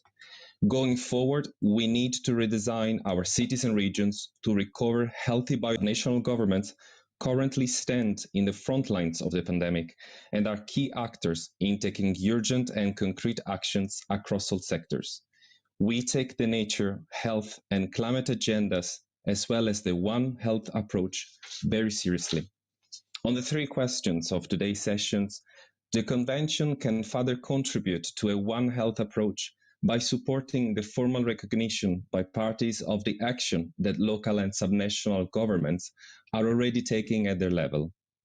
The inclusion of local and subnational governments in the development and implementation of the recovery measures and approaches will ensure that these responses to COVID-19 contribute to the conservation and sustainable use of biodiversity to build back better. The interlinkages between biodiversity, health, and pandemic risk should be reflected in the implementation of the post-2020 Global Biodiversity Framework, as suggested by the Edinburgh Declaration. For example, by strengthening capacity building and increasing resource mobilization in order to implement nature-based solutions and green and blue infrastructure, particularly through ecosystem-based approaches at the local and subnational levels. I conclude by reiterating that cities and subnational governments are ready and want to be part of the solution to build back better and redesign our shared future in harmony with nature within planetary boundaries. We want to do so in cooperation with CBD parties and through a wall of government. Thank you very much. Tack så mycket. Tack så mycket. Thank you. I would now like to hand the floor to a representative of a non-governmental organization for a 3-minute statement. And if you please raise your hand, Mr. Gadir Lamadrid. Thank you, Madam Chair. Can you hear me well? I hear you well. Go ahead. Thank you very much. First, we would like to express our deep solidarity to those who are still suffering from the pandemic, especially those the most vulnerable groups. I'm going to read up this on behalf of the CBD Alliance. To achieve One Health for people and planet demands profound change in our behaviors on the basis of our common but differentiated responsibilities. We must return to the basic principles of the CBD and actively enforce them. In recent iterations of the GBF draft, little has changed as a result of what COVID-19 has taught us. The GBF must be fully revised to properly reflect the 3 pillars of the Convention and the rights of those whose lives are most closely intertwined with the health of biodiversity, IPLCs, women, youth, and small farmers. The volume of spending committed for the economic recovery from the COVID-19 that is potentially harmful to biodiversity outweighs the volume of spending beneficial to biodiversity. The GBF must change this situation through legally binding commitments, not voluntary pledges, solid accountability and compliance mechanisms, a strong rights-based approach, and bear in mind One Health and One Welfare. The pandemic is a result of our overall relationship with biodiversity, but also more specifically of the way food is produced. The intensive livestock sector is not only a leading driver of biodiversity loss, but also significant breeding of ground of zoonosis. It also is a key cause of climate change and associated with a range of social, environmental, health, and animal welfare problems. Now is not the time to invest hundreds of millions in 11 historic pig farms, as some development banks have done in post-pandemic stimulus packages. We echo the calls to ensure that such packages, as well as tax and subsidy architectures, contribute to biodiversity, incentivize gender-responsive, socially and environmentally sustainable agricultural practices. We know that in times of crisis such as these, technologies such as plants for fine-grained biodigital surveillance, application of new biotechnologies, or geoengineering are accelerated and expanded with fresh investment and less critique and oversight. We call on the CBD to continue to play a leading role in regulating new and emerging technologies. The third objective of the CBD and the Nagoya Protocol ensure that when biodiversity samples, including pathogens, are shared between countries and then used to generate profits, the providing countries receive some of the benefits that can result. Many developed countries have freely shared useful pathogen samples and sequence information, then used to develop vaccines, diagnostics, and other treatments. Yet some developed countries have locked up vaccine production and secured more COVID vaccine doses than they have citizens, while biopharmaceutical firms reap huge profits. As a result, many developing countries have been unable to secure sufficient diagnostics, vaccines, and treatments for their citizens. Finally, we hope not to hear more rhetoric of positive actions that will be overweighed by far harmful activities to biodiversity. That simply does not make any sense. Options are available. We need to make them a reality now. Thank you very much, Madam Chair. Thank you very much. So I would now like to continue with IGOs, NGOs, and I will starting with to invite CITES, if you can raise your hand. CITES, you have the floor.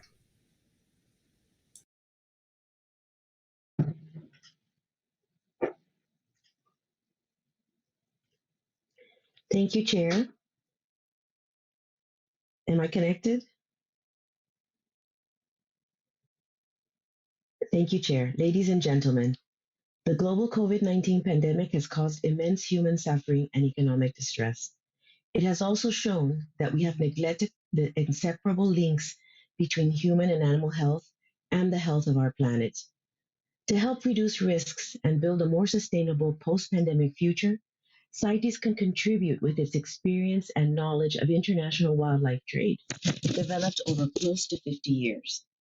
International trade in specimens of CITES-listed species is one of the human-animal interfaces through which animals and animal products and their pathogens are introduced to new environments. International trade is also one of the interfaces through which CITES parties may take measures to help reduce the risks of future pandemics.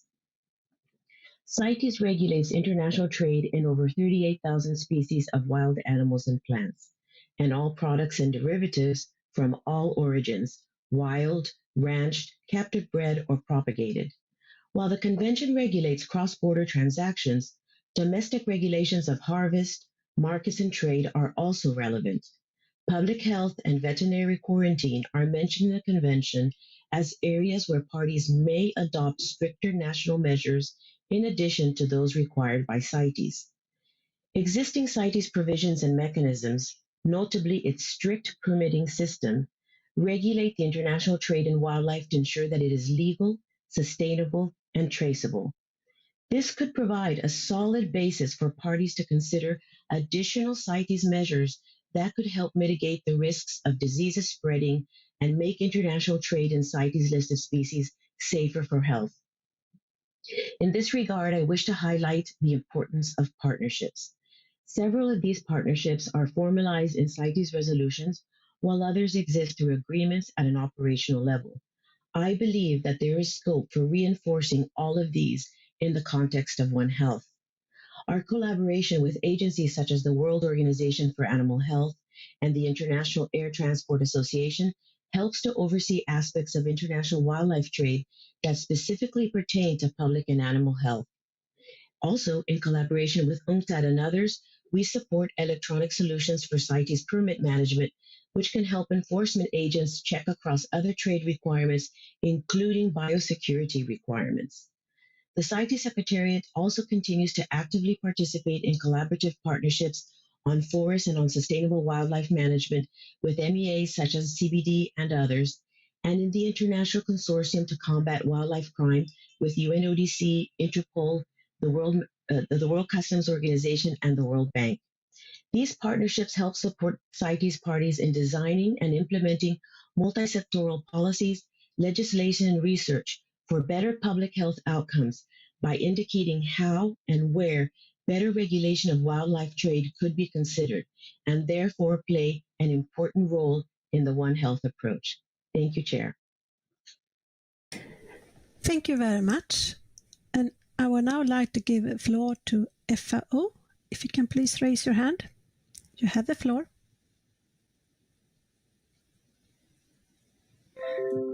Thank you, Chair.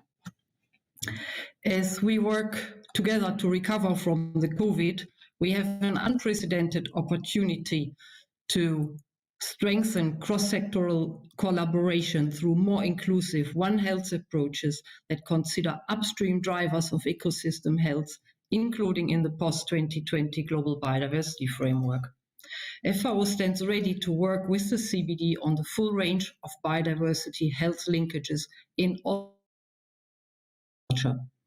In its new strategic framework, FAO will work to support the achievements of the 2030 Agenda and promote food systems to meet its aspirations of leaving no one behind through sustainable, inclusive, and resilient food systems for better production, better nutrition, better environment, and better life. To tackle the complex and interrelated issues associated with biodiversity loss, deforestation, and the emergence and spread of zoonotic diseases, FAO has intensified its work on One Health. Most importantly, it created a new joint FAO-WHO center in which also the World Organization for Animal Health, OIE, will be fully involved. This center will address zoonotic diseases, antimicrobial resistance, and Codex food standards.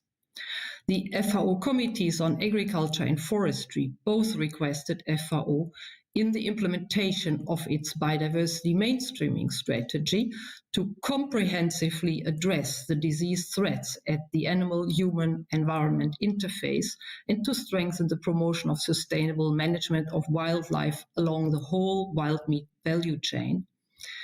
The FAO COVID-19 Response and Recovery Program in support of its members contains 7 holistic priorities, including on One Health and preventing the next zoonotic pandemic, food systems transformation, as well as economic inclusion, employment, and social protection in the green recovery.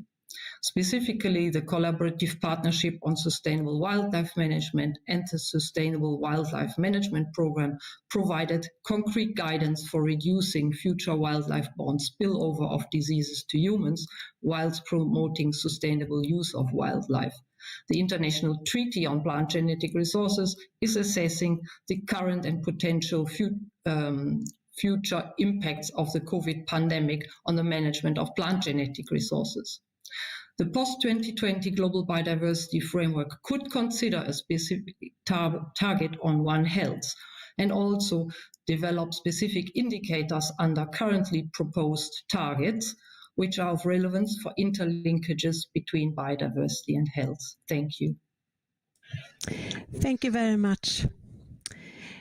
Dear colleagues, unfortunately, we don't have much time left, so I need to close the list already now. Of course, all statements submitted will be posted on the web page, so it can be seen afterwards. I'm very sorry for that, but we need to continue our meeting in order to keep time. I apologize. So, distinguished delegates, as we near the end of our meeting, we should also take a moment to look ahead. Therefore, I would like to give the floor to China, the host of the 15th meeting of the Conference of the Parties, to make a statement. China, please raise your hand. And you have the floor.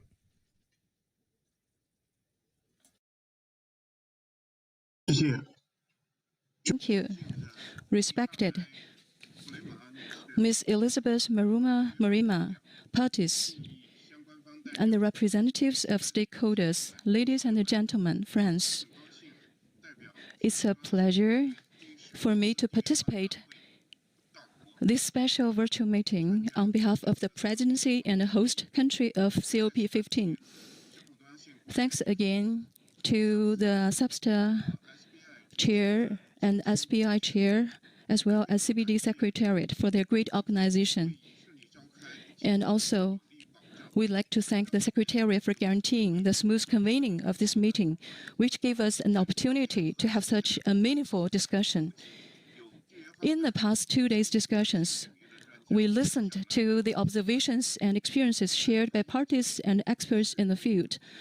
In addition, experts from WHO and economics were invited to work with us to solve multidisciplinary and cross-sectional issues, particularly the issue of how to incorporate biodiversity into the economic recovery plan after the epidemic. We are very pleased to see that all parties have done a lot of fruitful work, taking active and effective measures to reverse the trend of global biodiversity loss and reduce the risk of future pandemic outbreaks. This virtual conference is a very good attempt with which we can ensure safety while listening to voices from different regions, countries, and organizations. We hope the momentum will be maintained and we can conduct extensive exchanges on more topics and have participation from more parties in both formal and informal ways. I believe that everyone, regardless of race, gender, age, background, or identity, can contribute to the conservation of biodiversity, fairly share the benefits, and jointly promote the realization of the vision of harmonious coexistence between man and nature. Finally, I would like to thank the international community for your continued support for China to organize COP15. As the host country of the conference, we will do our best to provide you with a safe, healthy, and good conference environment. I wish all of you good health and safety. Wish the epidemic ends soon, and hope we can meet in Kunming. Thank you, Ms. Chair. Thank you very much, China. I think we're all looking forward to coming to the beautiful city of Kunming. So, distinguished delegates, ladies and gentlemen, this brings us to the end of our session. Thank you very much for your participation today.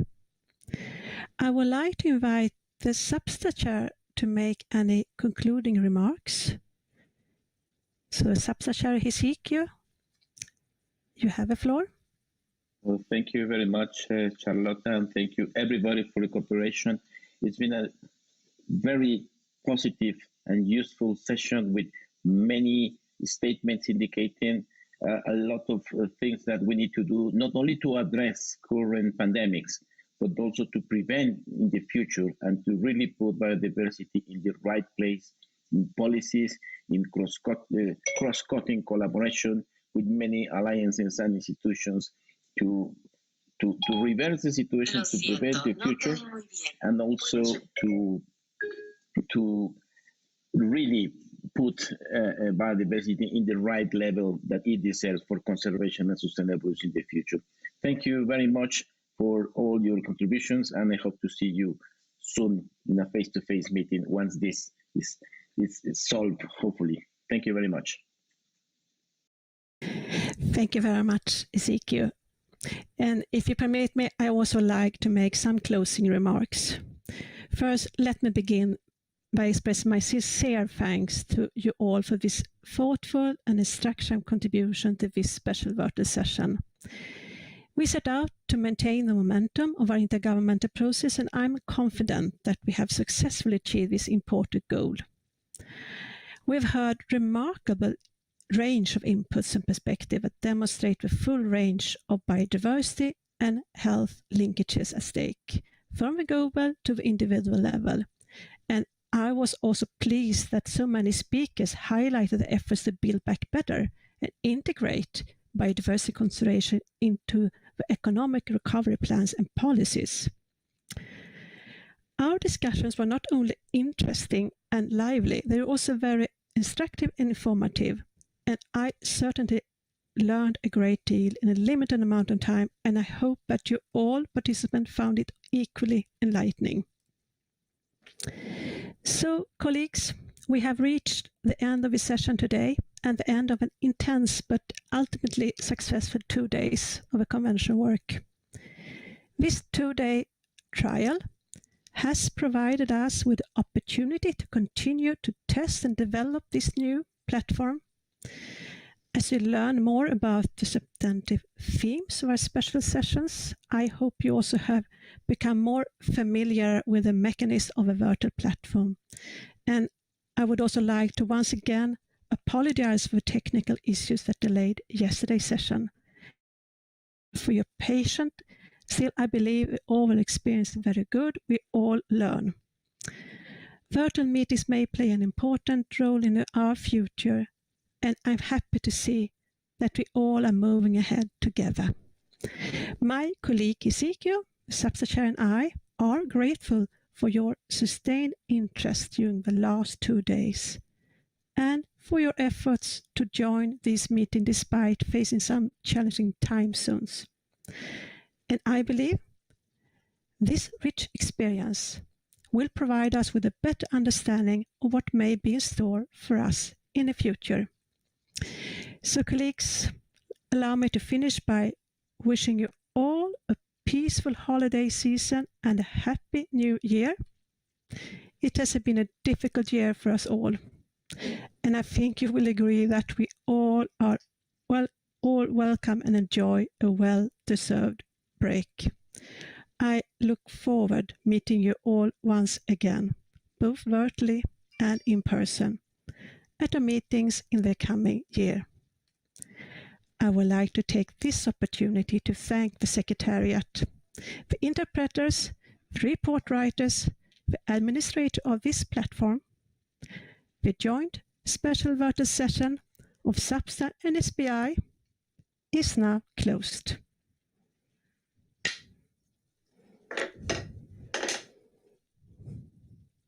Bravo!